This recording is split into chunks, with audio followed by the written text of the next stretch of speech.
Yeah, just gotta be careful too. Careful where you're walking. Oh, this is fantastic. Right. Yeah, just gotta be careful too. Careful where you're walking. Oh, this is fantastic. Right. Bit of sand here with access to lots of snags. Looks like good water for barramundi. But there's evidence of another top predator being here too. It's a crocodile skull. I wonder if this croc was a casualty of a cane toad. There's evidence of a live one too. Is that a slide there? Yeah, that's actually looks like a crocodile slide there. Yeah, just be careful where of the water.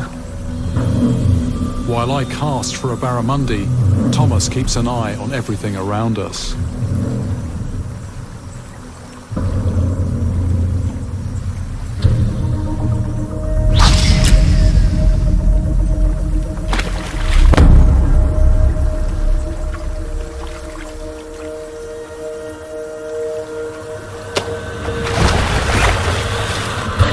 Yes!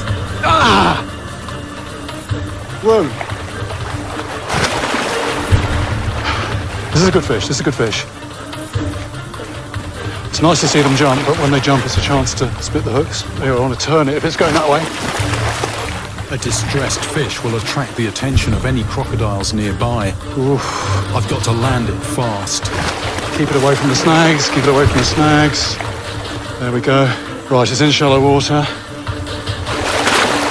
If I get its head pointing this way, Finally, a barramundi. Up it comes. Nice sized fish.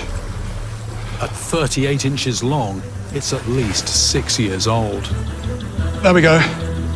What is particularly interesting right now is that this fish would have completed its life cycle until now, during the time of the cane toad invasion.